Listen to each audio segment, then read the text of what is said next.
Bonjour à tous.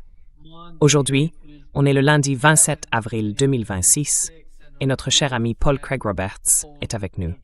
Bienvenue à nouveau, Paul. Merci, Nima. Paul, laissez-moi commencer par ce qui s'est passé hier soir, avec l'attaque contre Donald Trump. C'est pas la première fois, c'est la troisième fois que quelqu'un essaie de l'attaquer. Et il y a beaucoup de rumeurs autour de cette dernière attaque. Mais si on regarde ce qui s'est passé jusqu'à présent avec Donald Trump, parce qu'il est le président en exercice des États-Unis, et qu'on l'avait déjà attaqué avant, vous savez, quand il était président élu, et maintenant, en tant que président des États-Unis, on a vu à Butler, ils l'ont attaqué. Puis sur son terrain de golf, quelqu'un l'a encore attaqué.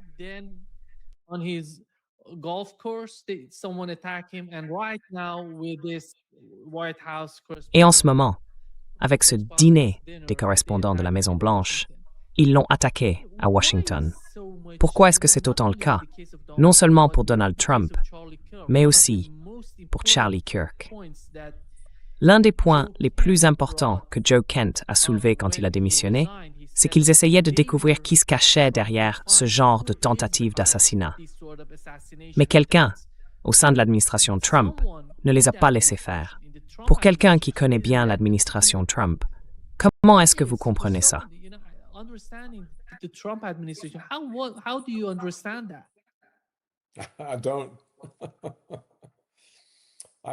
Non, je ne comprends pas.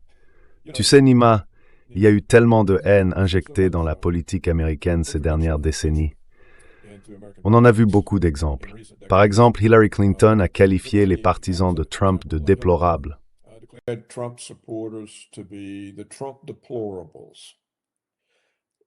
bien, ça faisait quand même la moitié de la population qu'elle a écartée.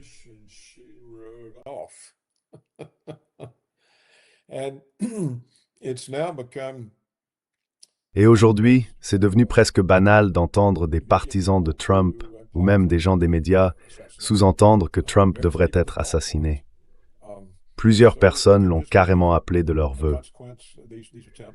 Alors peut-être que ces tentatives ne sont qu'une conséquence du fait qu'on a rempli le monde politique de haine. Un monde où on ne débat plus avec son adversaire, on cherche à le détruire. Vous savez, c'est ce que Lénine a apporté à la politique.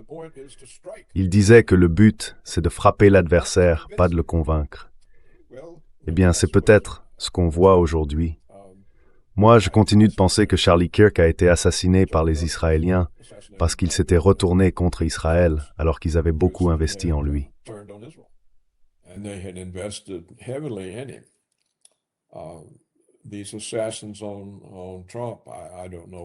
Ces tentatives d'assassinat contre Trump, je ne sais pas trop quoi en penser. On n'a jamais eu de vraie explication pour celle qui a eu lieu en Pennsylvanie. Et la plus récente, c'est des types venus de Californie. Franchement, quand on regarde les gens que la Californie élit, on se demande si cet État fait encore vraiment partie des États-Unis. C'est à peu près tout ce que je peux en dire. Je ne vais pas spéculer sur une éventuelle conspiration. Mais tu vois, Nima, il y a eu récemment un sondage qui montrait que 21% des électeurs de Trump soutiennent maintenant sa destitution.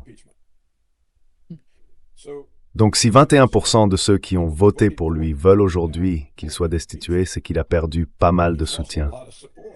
Et il a fait beaucoup de choses qui ont inquiété beaucoup de monde.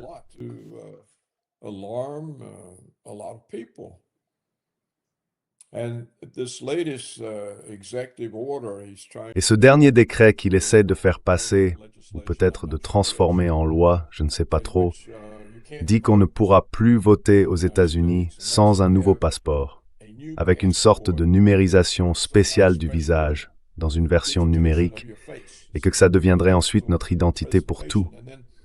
On ne pourrait plus voter avec un acte de naissance, un permis de conduire ou tout autre document qui jusqu'ici servait de preuve de citoyenneté. Il faudrait absolument ce nouveau truc qui achève de mettre en place un état de surveillance. Alors pourquoi Trump fait-il ça aux Américains? L'excuse, c'est que les immigrés sans papier n'auraient pas le droit d'avoir un compte en banque. Mais c'est absurde. Ils ont le droit de travailler, ils sont payés par chèque via le système bancaire, et pourtant, on leur interdirait d'avoir un compte. Pourquoi est-ce qu'on les autorise à travailler?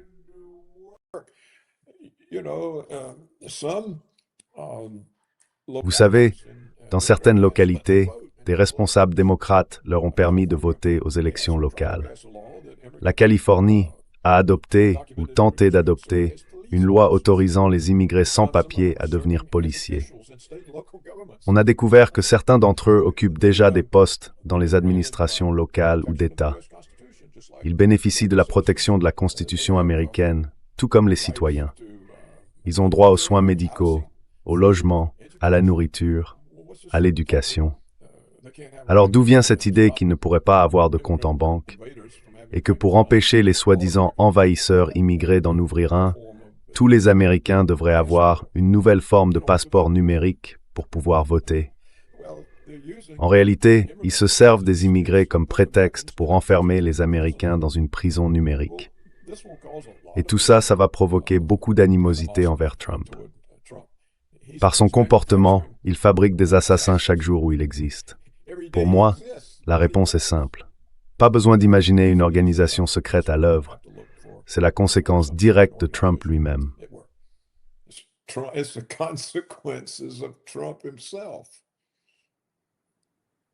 Yeah. I don't know what's happening. It seems that Je ne sais pas ce qui se passe. On dirait qu'on a peut-être un problème d'écho en ce moment. S'il vous plaît, si vous entendez un écho, dites-le nous dans les commentaires. Paul, là je m'entends dans ton micro. Tu peux vérifier ton haut-parleur, ton micro, ton microphone? Can you check out your speaker, your mic, your microphone? Tu veux que je prenne mon micro? No, it seems that your Non, microphone is not on dirait que ton micro n'est pas connected branché. to your- Tu utilises ton... Vérifie simplement dans les paramètres si ton vrai micro est bien connecté au système. your proper mic is connected to the system. Tu veux dire que tu ne m'entends pas? No, I can Non, hear you, but je t'entends, there is mais il y a un écho. happening. Eh bien, alors le seul que Create Store did, c'est ça, Dinator. Yeah. Oui, d'accord, d'accord. Okay. Et maintenant, j'ai un micro que je pourrais installer. Ça me prendrait quelques minutes. Peut-être que je vais commencer à l'utiliser. Peut-être que la prochaine fois qu'on fera une interview, je n'entendrai plus ça. Et je n'entendrai plus des shows. Okay. Okay. Good. D'accord, Paul, d'accord. Très bien. when it comes to Paul, the- concernant la situation entre l'Iran et les États-Unis, we've seen on a what's vu ce qui happened s'est to the passé foreign minister avec there. le ministre des Affaires étrangères iranien. And Il est allé à Islamabad, puis à Moscou, et en ce moment à Moscou, il s'est entretenu avec Vladimir Poutine. Il a déclaré qu'il soutenait l'Iran et qu'il reconnaissait ce que l'Iran a fait et ce que l'Iran fait actuellement en matière de souveraineté et dans la façon dont ils mènent leur combat. Mais en ce qui concerne le détroit d'Ormuz, il semble que ce ne soit plus le cas. Les nouveaux points qu'ils ne mettent plus sur la table concernent essentiellement deux choses. La première, c'est le détroit d'Ormuz, parce que les États-Unis sont prêts à en discuter et ils ont dit qu'ils resteraient sous le contrôle du gouvernement iranien. Et la deuxième, c'est la situation entre le Liban et Israël. Et voici ce qu'a déclaré Marco Rubio dans sa dernière interview aujourd'hui.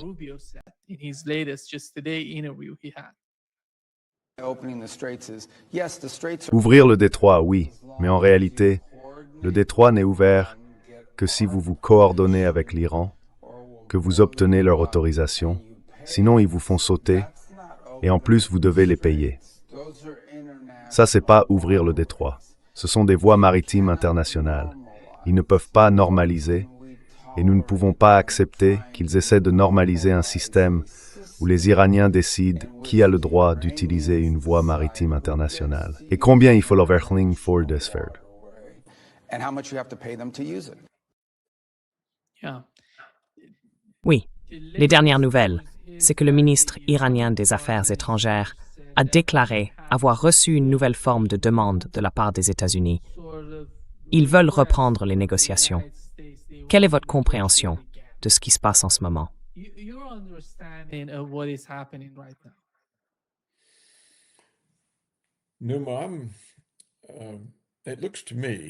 Nima, j'ai l'impression que l'Iran est en train de gâcher sa chance de victoire et de repousser le problème à plus tard. Il n'y a aucune négociation possible avec les États-Unis et Israël qui puisse vraiment changer quoi que ce soit. Et plus le cessez-le-feu dure, plus Israël et les États-Unis auront le temps de se préparer à relancer le conflit. Du coup, l'Iran perd l'avantage qu'il avait gagné en détruisant les radars américains et israéliens, en forçant les États-Unis et Israël à épuiser leur stock de missiles intercepteurs contre les attaques iraniennes. En somme, l'Iran est en train d'abandonner sa chance, une vraie chance de victoire. Et en repoussant le problème, autrement dit en se disant « on verra plus tard », il laisse passer le moment décisif.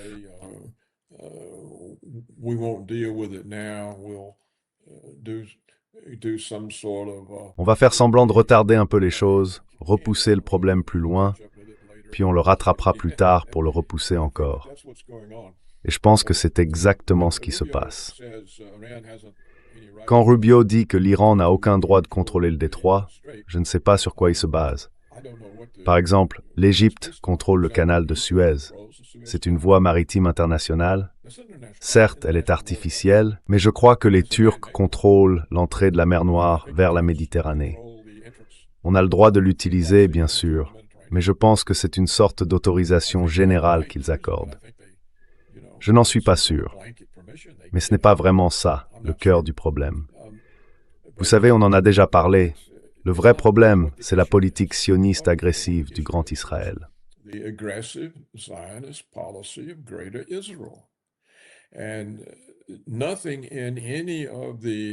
Et rien, dans aucune des négociations, ne traite de ce problème. Tant que ce problème ne fera pas partie des discussions, ça ne sert à rien pour l'Iran de négocier, parce qu'il n'en sortira rien qui puisse fonctionner pour lui. Je pense que les Iraniens ne veulent tout simplement pas courir le risque de devoir gagner une guerre. Ils vont l'éviter autant qu'ils le peuvent. Et cette fois, c'était une erreur, et ils vont en payer le prix fort. Il n'existe aucune négociation concevable qui puisse fonctionner pour l'Iran tant que l'agenda sioniste du Grand Israël reste celui du gouvernement israélien. Et nous savons très bien que les États-Unis soutiennent cet agenda. C'est de ça qu'il s'agissait dans toutes les guerres américaines au Moyen-Orient au XXIe siècle.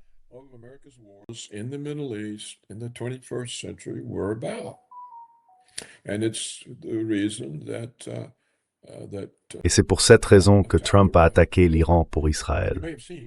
Vous avez peut-être vu que le conseiller juridique du département d'État américain a publié un rapport. Il essaye de justifier l'attaque américaine contre l'Iran.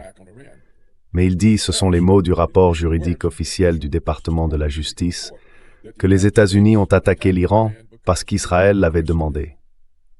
Donc les États-Unis concluent un accord avec l'Iran et Israël demande aux États-Unis de le rompre. Alors regardez, on a suivi pendant des années les négociations entre l'Ukraine, la Russie et les États-Unis. Qu'est-ce qu'il en est sorti? Rien. Absolument rien. Et tout ce qui sortira des négociations avec l'Iran, ce sera du temps gagné pour qu'Israël et les États-Unis renforcent leurs forces.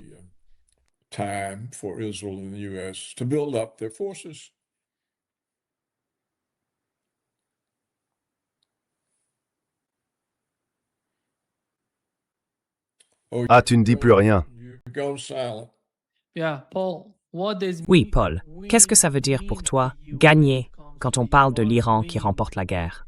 J'aimerais savoir, selon toi, dans quelles conditions tu vois l'Iran gagner ou perdre? Quelles sont ces conditions exactement?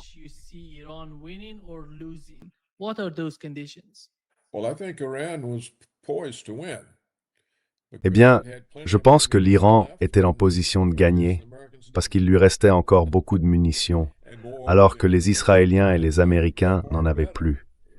Et en plus, les munitions qu'il lui restait étaient bien meilleures que les missiles qu'il avait déjà utilisés. Donc il aurait simplement dû chasser les États-Unis du Golfe Persique en fermant tous ces émirats pétroliers. Et il aurait dû détruire Israël, ou du moins en détruire une grande partie, au point de forcer Israël à abandonner le projet du Grand Israël. Vous savez, Il y a des élections qui arrivent en Israël cet automne, comme aux États-Unis. Et plusieurs anciens premiers ministres israéliens se sont organisés contre les sionistes, et Bennett en fait partie. En ce moment, ils ont à peu près autant de soutien que la coalition d'extrême droite de Netanyahou.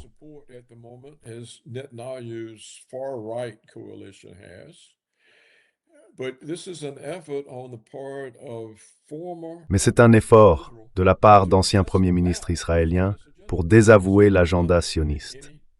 Ils disent « Nous n'incluons aucun sioniste dans notre coalition ». Donc si Israël subissait une attaque, les conséquences de cet agenda du Grand Israël seraient telles que la coalition qui se dresse contre Netanyahou aurait de fortes chances de l'emporter. Et apparemment, ils sont prêts à renoncer à cet agenda du Grand Israël. Je pense donc que l'Iran est en train de perdre cette occasion. Il perd la possibilité de montrer au peuple israélien le prix de cet agenda du Grand Israël. Si les gens en subissent le coup et que rien ne peut les protéger, alors le vote ira contre la coalition de Netanyahou.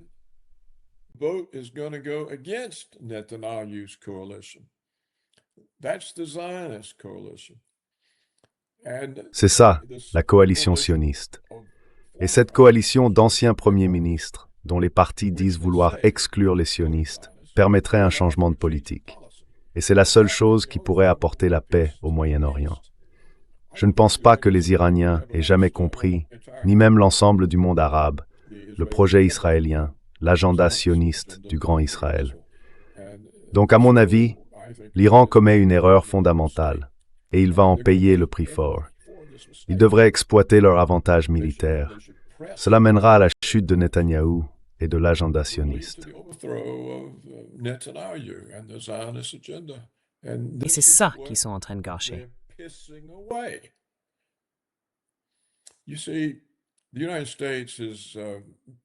Vous voyez, les États-Unis ont, je pense, été très actifs pour convaincre le Pakistan, la Russie et la Chine de faire pression sur l'Iran, de les pousser et de répéter sans cesse « paix, paix, négocier ».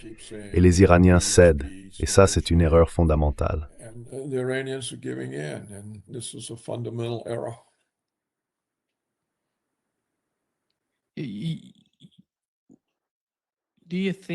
Pensez-vous que si l'Iran attaque Israël et fait monter la tension, cela va apporter la paix dans la région? Ou en quoi cela pourrait-il aider la région?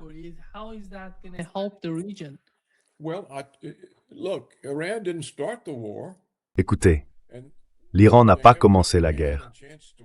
Et quand ils ont l'avantage, quand ils ont une chance de gagner, on ne veut pas s'arrêter. Je viens d'expliquer en quoi cela peut amener la paix. L'agenda sioniste du Grand Israël est bien un agenda sioniste, représenté dans la politique israélienne par Netanyahou et sa coalition d'extrême droite. Mais là, je viens de lire, je crois même que je l'ai posté, je ne me souviens plus, qu'il y a une autre coalition qui en a assez de tout ça. Bennett, qui était Premier ministre en 2022, je crois.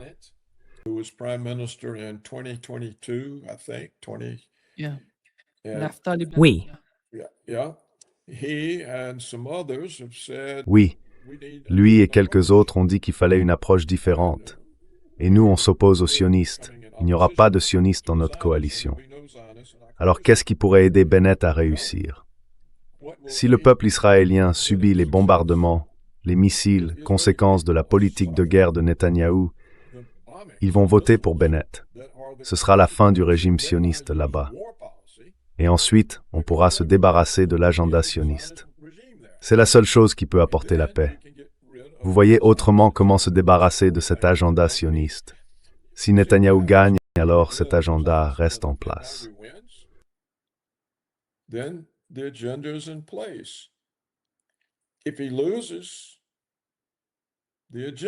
S'il perd, tout le programme peut être jeté à la poubelle, dénoncé, abandonné. Donc les Iraniens devraient réfléchir à la manière d'infliger le plus de dégâts possible à Israël pour avoir attaqué l'Iran. Et là, la population israélienne comprendrait que le prix de l'agenda sioniste du Grand Israël, c'est qu'on se fait bombarder et détruire. Il faut donc se débarrasser de cet agenda dangereux. C'est ça, selon moi, qui manque dans la réflexion des Iraniens. Ils ne comprennent pas que toute négociation ou tout accord qu'ils concluent avec Trump ne vaut rien. Les Israéliens l'ont déjà prouvé. Regardez ce qui est arrivé au cessez-le-feu au Liban.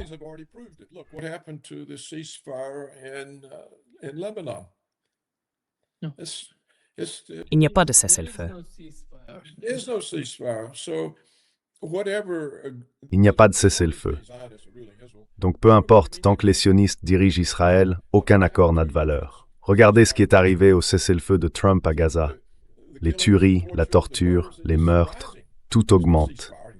Il n'y a pas de cessez-le-feu à Gaza. Tout ça, c'est inventé. Et pour des raisons que je ne comprends pas, les Russes y croient et les Iraniens aussi. Alors voilà.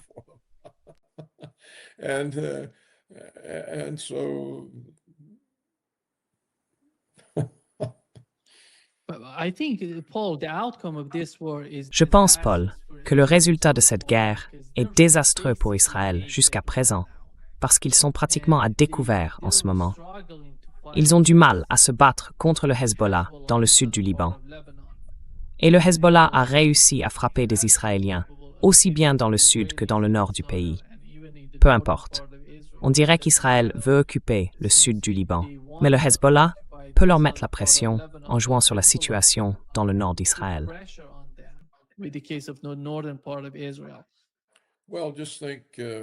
Eh bien, imaginez un peu la situation d'Israël si le pays était encore sous les attaques de l'Iran. Et pensez aussi à ceci. C'est justement parce que l'Iran a cessé d'attaquer Israël qu'Israël a pu attaquer le Liban.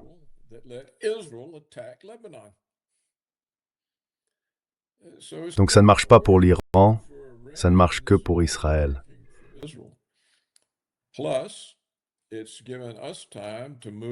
En plus, ça nous a donné le temps d'installer un de ces nouveaux systèmes radars en Israël. On l'a pris ailleurs dans le monde. Donc encore une fois, on renforce la capacité d'Israël à se défendre. J'ai lu qu'on avait envoyé un de ces radars très coûteux, ceux qui leur permettent de contrôler complètement le ciel, pour remplacer ceux qui avaient été détruits. Israël a donc profité du cessez-le-feu pour renforcer sa défense. Et c'est de la folie ce que fait l'Iran. C'est de la folie. Ils ont perdu leur avantage, ils avaient épuisé les forces de l'ennemi.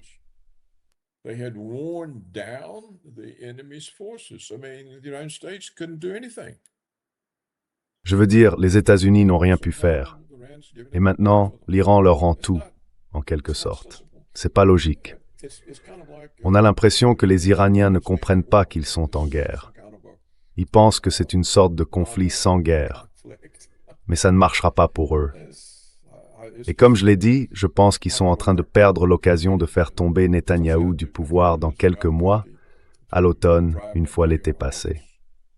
Leur comportement leur fait perdre cette chance. Et au final, ils n'en tireront rien. Ce n'est pas comme s'ils allaient obtenir quoi que ce soit. Qu'est-ce qu'ils peuvent bien espérer d'un accord de paix?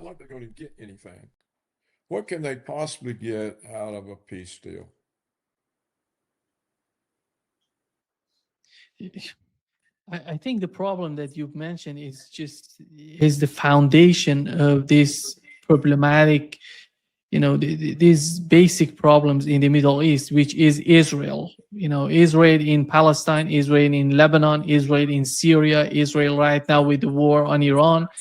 And you look at this, one side of all these problems is Israel.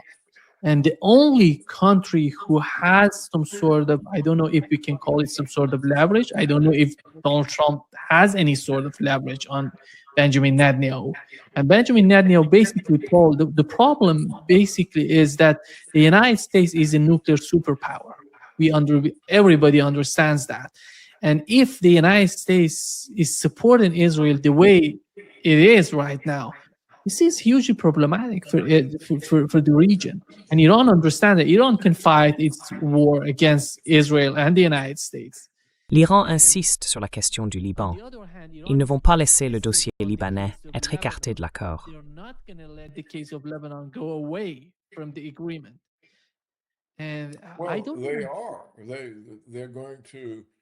Eh bien oui, apparemment, ils sont prêts à négocier maintenant, malgré le fait que les Israéliens aient rompu le cessez-le-feu avec le Liban. Donc la position iranienne est déjà affaiblie. Au départ, ils avaient juré qu'il n'y aurait aucune négociation. Ensuite, Ils ont dit qu'ils accepteraient de négocier, mais seulement si le cessez-le-feu s'appliquait à toutes les parties, y compris le Liban. Bref, tout ce qu'ils avaient déclaré, ils ont dû y renoncer pour pouvoir entamer une négociation.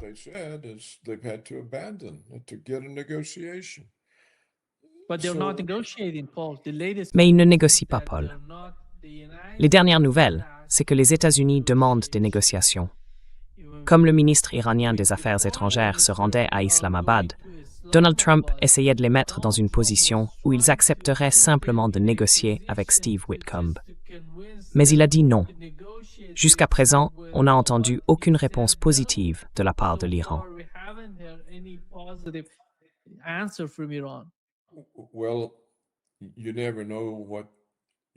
Eh bien, on ne sait jamais vraiment à quoi se fier dans les rapports.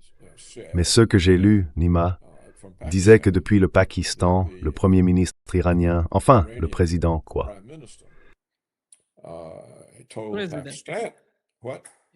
Vous voulez dire le président iranien?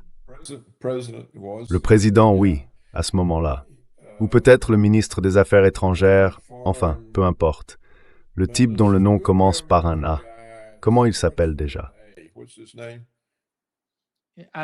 C'est le ministre des Affaires étrangères de l'Iran.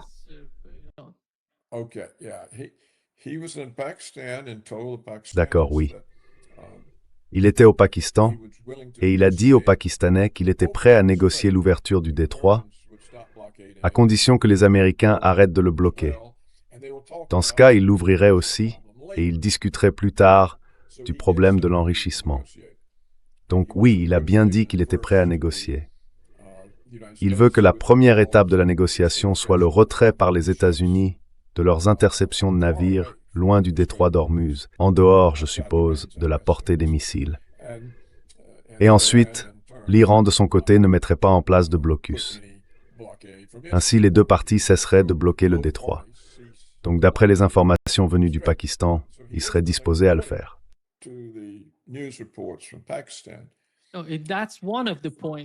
C'est l'un des points, oui. Le rapport a raison, j'ai entendu ça.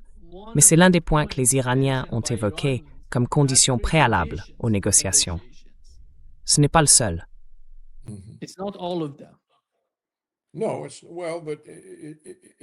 Non, enfin, ce rapport laissait entendre que c'est ce qu'ils veulent faire et qu'ils ne veulent parler de rien d'autre.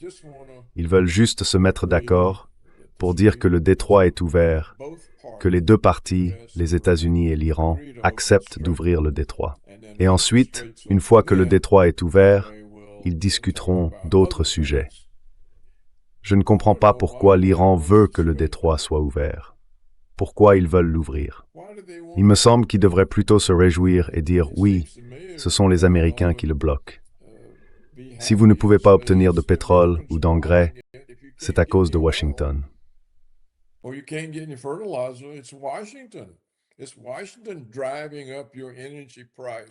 C'est Washington qui fait grimper vos factures d'énergie, qui provoque votre inflation, pas nous. Nous, on est prêts à être transparents. C'est Washington qui bloque. Oui, c'est Washington qui bloque. C'est exactement ce que l'Iran devrait faire. Laisser le blocage se maintenir, et le prix du pétrole monte encore et encore, et la douleur partout, y compris aux États-Unis, augmente sans cesse. Et au final, Trump explose politiquement. Il cause tout simplement trop de problèmes à tout le monde. Et voilà que les Iraniens essayent de le sauver. Pourquoi? Qu'ils bloquent le détroit. Les Iraniens n'ont pas besoin de vendre leur pétrole pour continuer la guerre.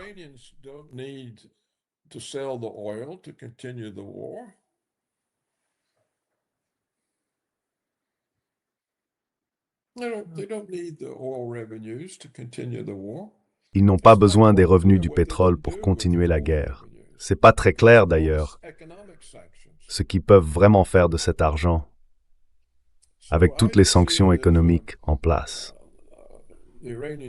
Donc moi je vois ça comme un signe que le gouvernement iranien ne comprend pas la situation, qu'il ne voit pas l'occasion qui s'offre à lui.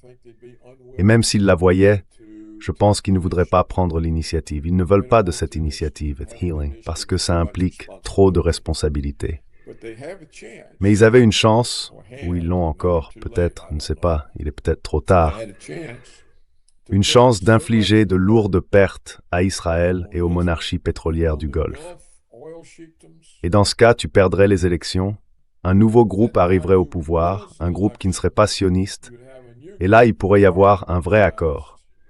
Les Iraniens pourraient dire « Très bien, on arrête tout, et vous renoncez à l'idée du Grand Israël. » Et à ce moment-là, on pourrait enfin avoir la paix au Moyen-Orient.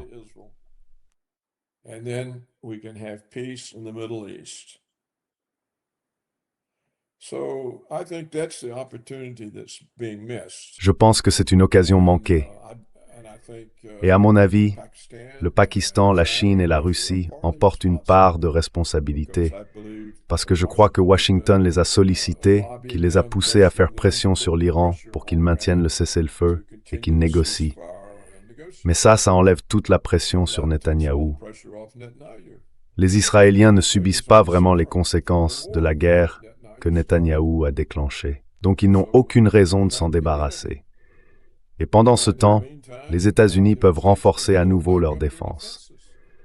Dans ces conditions, il n'y a absolument aucun scénario où l'Iran en sort gagnant. Aucun.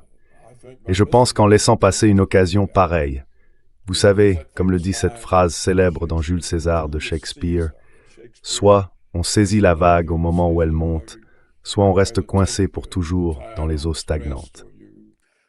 You're stuck forever in the backwater somewhere. I forget how it actually goes. It's quite powerful. J'ai oublié comment ça se dit exactement.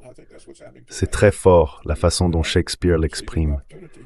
Et je pense que c'est un peu ce qui arrive à l'Iran. Ils ne saisissent pas l'occasion de mettre fin à tout ça, une bonne fois pour toutes, au Moyen-Orient. Du coup, cette guerre va continuer sans fin. Elle s'arrêtera, puis reprendra, encore et encore. Et Israël inventera quelque chose, accusera l'Iran et attaquera de nouveau. On a vu ça tellement de fois avec Israël, depuis si longtemps. Et on sait bien que les États-Unis n'arrivent pas à se libérer de l'influence israélienne. Voilà comment je vois les choses. J'aimerais que les Iraniens saisissent cette chance, parce que c'est la seule véritable possibilité d'arrêter tout ça.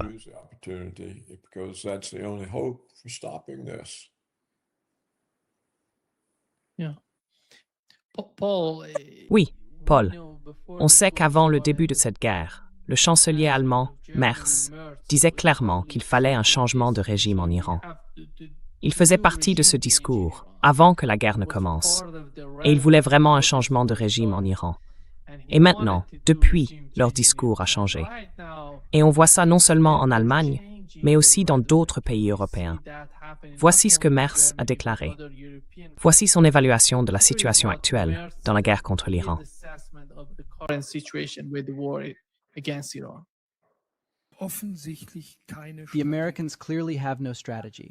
Les Américains n'ont clairement aucune stratégie. Et le problème avec ce genre de conflit, c'est qu'il ne suffit pas d'y entrer. Il faut aussi savoir en sortir.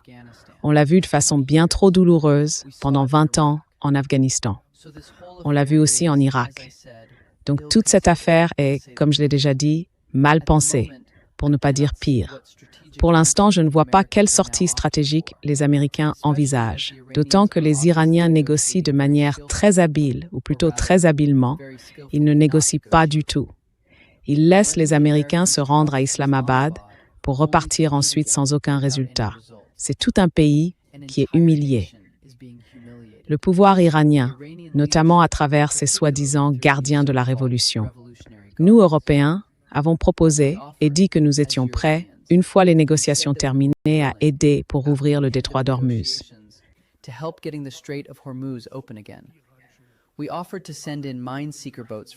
Nous avons proposé d'envoyer des navires chasseurs de mines depuis l'Allemagne pour aider à dégager le passage, car il est clair qu'il a été, au moins en partie, miné.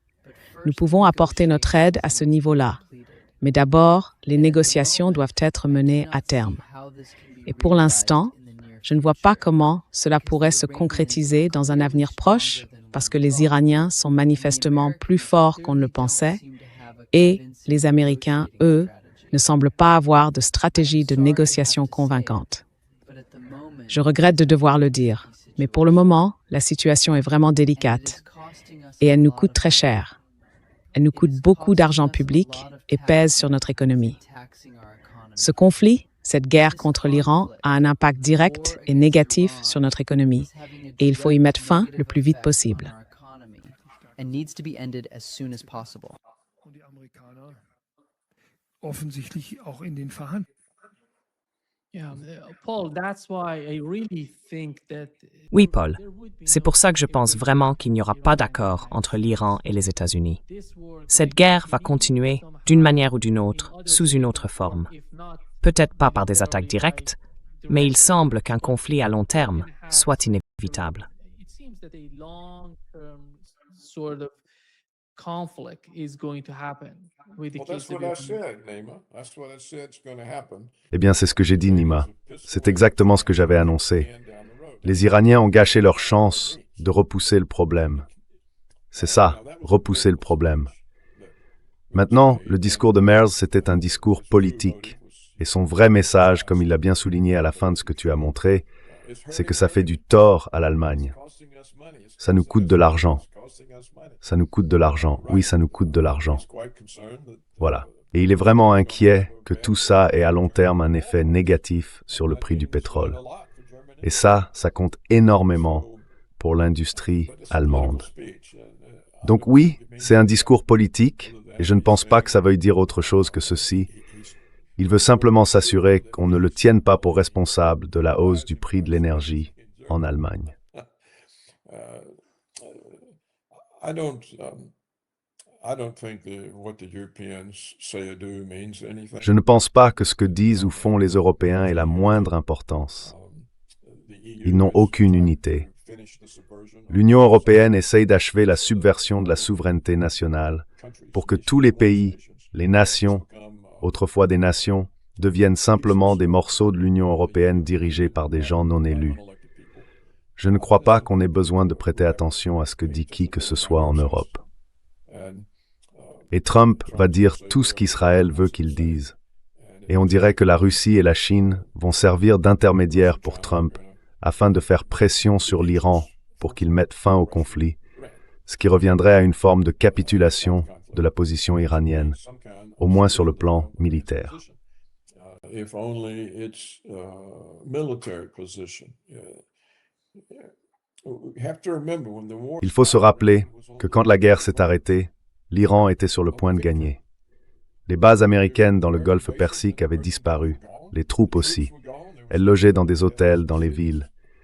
La flotte américaine ne pouvait plus s'approcher du détroit, ni de l'Iran. Israël était sans défense. Tel Aviv se faisait bombarder jour après jour. Alors pourquoi l'Iran a-t-il arrêté?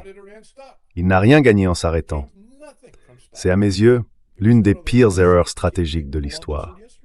C'est comme Napoléon à Austerlitz. Au moment même où il est sur le point de l'emporter, il rappelle son armée. Napoleon at Austerlitz, and as soon as he's on the verge of winning, he calls the army back.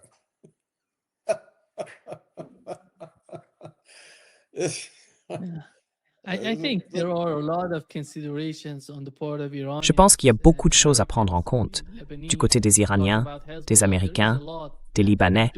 Je parle du Hezbollah. Il y a beaucoup de choses qu'on ignore, en fait. Depuis le début du cessez-le-feu, je peux confirmer que le système de défense de l'Iran s'est nettement amélioré. Et en ce moment, leur défense aérienne passe clairement à un niveau supérieur. C'est pour ça que je pense que cette pause, ce qu'on vit là, c'est une sorte de pause stratégique. Je crois que les deux camps essayent d'en tirer le maximum, chacun à son avantage. Mais ça va jouer des deux côtés, pas seulement pour les États-Unis et Israël. C'est ça le calcul. Les Iraniens voient les choses à leur manière. Ils pensent savoir mieux que vous et moi ce qui se passe dans leur dossier. Moi, je ne crois pas qu'ils le sachent vraiment. I don't think they do. No, I disagree with that. Non, je ne suis pas d'accord avec ça. Je ne pense pas qu'ils comprennent que le projet sioniste du Grand Israël implique l'extermination de l'Iran, tout comme il a signifié celle de l'Irak, de la Libye et de la Syrie. J'en suis certain. So I Tu es tout exirrité sur ce point. don't think they understand that, and so Je ne pense pas qu'ils comprennent ça. Du coup, ils croient que certaines choses sont négociables alors qu'elles ne le sont pas. Et c'est une erreur de leur part de vouloir négocier avec l'Amérique, parce que l'Amérique n'est que l'agent d'Israël. Ils devraient dire « Nous allons négocier avec les Israéliens, tous les Israéliens, pas seulement Netanyahou, mais aussi l'opposition. Nous voulons que Bennett et son groupe soient là aussi. Nous négocierons. » Et nous commençons par dire que c'est Israël, dans son état actuel, qui est à l'origine du problème. Si vous voulez maintenir le projet du Grand Israël, cela veut dire que nous ne pouvons pas exister, pas plus que la Syrie ne le peut, ni même le Liban, tel que les Israéliens l'envisagent. Donc, si c'est ça votre programme, il n'y a aucune place pour une négociation, sur rien du tout. Nous devons nous battre pour notre existence.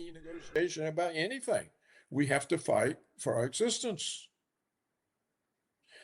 And so let's get that straight at the beginning. Alors, mettons les choses au clair dès le départ. Si ensuite il réunit les autres partis israéliens, à ce moment-là, ça devient une affaire interne à Israël, soumise aux élections. Maintenant, c'est la seule façon pour l'Iran de gérer cette situation de manière sensée. Tout le reste serait une erreur stupide. C'est insensé. Complètement insensé. C'est la seule option qu'ils ont. Et si à chaque fois qu'ils prennent l'avantage, Washington dit « cessez le feu », et qu'ils obéissent, ils ne gagneront jamais. L'Iran ne gagnera jamais. Et plus le conflit dure, plus Washington s'impatiente, plus le risque que les armes nucléaires entrent en jeu augmente. Donc si l'Iran ne veut pas se battre, il devra se rendre. Il faudra qu'il y ait un changement de régime.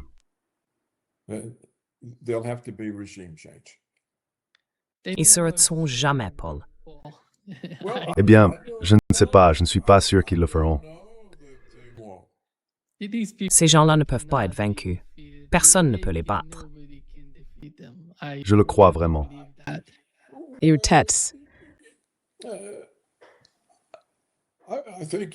Je pense que sur ce point, tu es un plus patriote que réaliste.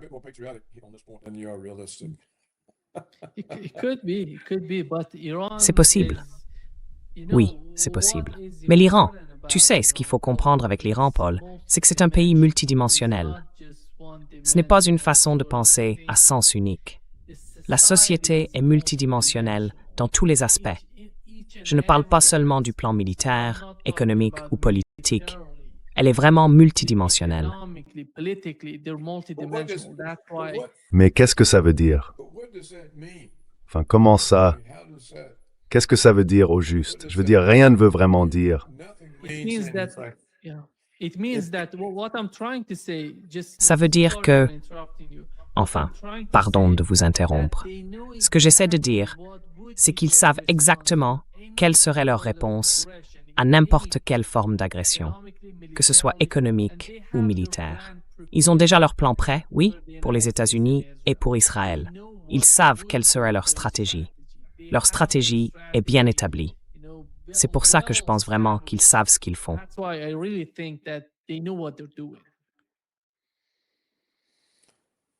Eh bien, je ne pense pas qu'ils sachent ce qu'ils font.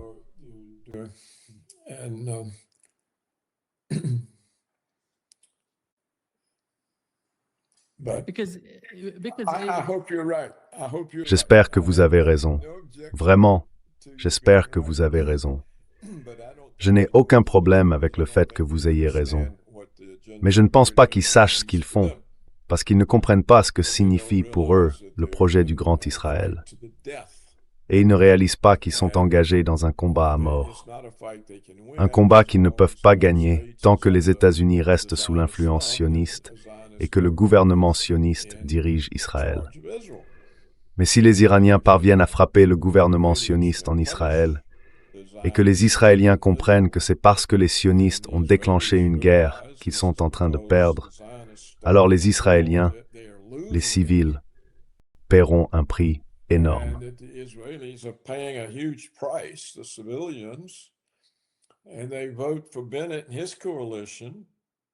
Et ils votent pour Bennett et sa coalition, et les sionistes quittent le pouvoir. À ce moment-là, on peut négocier la fin de la guerre. Nous arrêtons de vous attaquer et vous renoncez à l'idée du Grand Israël. C'est ça que l'Iran devrait faire. C'est là-dessus qu'il devrait travailler. Il devrait l'expliquer aux Pakistanais, aux Russes, aux Chinois, aux Indiens, à leur propre peuple. C'est ce qu'il devrait faire. Il n'y aura pas de fin tant qu'Israël nous revendiquera avec tout le Moyen-Orient. Que ferez-vous, Arabie Saoudite, s'ils nous prennent? Vous serez les prochains. Turquie, vous aussi, vous serez les prochains.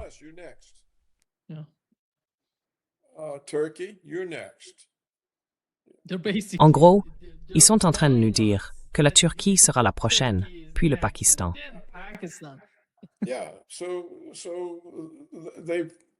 Oui, donc c'est pas comme si l'Iran inventait tout ça. Ce sont les Israéliens eux-mêmes qui le déclarent. Et c'est la seule manière pour eux d'aborder la question. On ne peut pas simplement penser que le gouvernement iranien est prêt à toute éventualité alors qu'il ne comprend même pas le problème de base. Et il n'y a aucun signe qu'il comprenne ce problème, puisqu'il n'apparaît jamais dans aucune négociation. Et pour l'Iran, c'est d'une valeur de propagande énorme. Ils n'ont même pas dit à leur propre peuple, « Regardez, ils ont l'intention de nous anéantir. » C'est ça le grand Israël. Nous n'avons pas le droit d'exister. C'est ça le grand Israël. Ils n'ont pas le droit d'exister. Alors comment voulez-vous négocier? C'est tellement évident.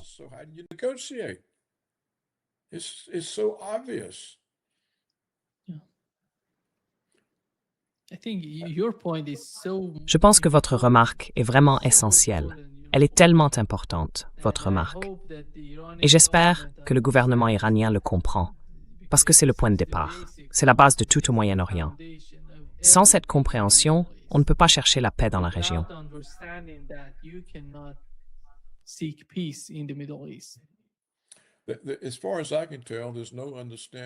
Autant que je puisse en juger, il n'y a absolument aucune compréhension de tout ça dans le milieu de la politique étrangère américaine. Si vous lisez les articles et les commentaires des soi-disant experts en relations internationales, vous ne verrez jamais un seul fait de ce genre. Rien du tout. On ne trouve jamais rien d'intelligent, ni même de vraiment exact. Tout ce qu'on voit, c'est l'Iran, c'est le mal, il faut les avoir. Et ça, c'est censé être l'avis d'un expert.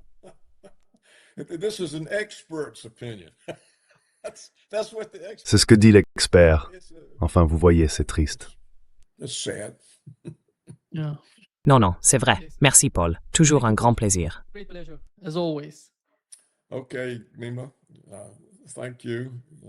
D'accord, Nima. Merci.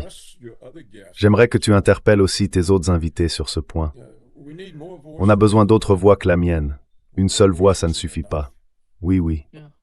Et dis-leur simplement, qu'est-ce que cette doctrine veut dire, au juste? Au début, ils n'y auront sans doute jamais réfléchi. Donc au départ, tu n'auras probablement pas de très bonnes réponses. Mais tu pourrais les amener à commencer à y penser. Et les gens que tu invites, pour la plupart, ils sont capables de réfléchir. Alors s'ils se mettent à réfléchir à ça, les voix vont devenir plus fortes, plus nombreuses. Il y en aura davantage, et plus de gens entendront ce message plus souvent.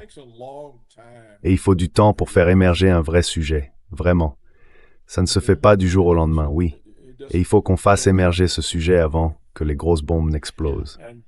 Oui.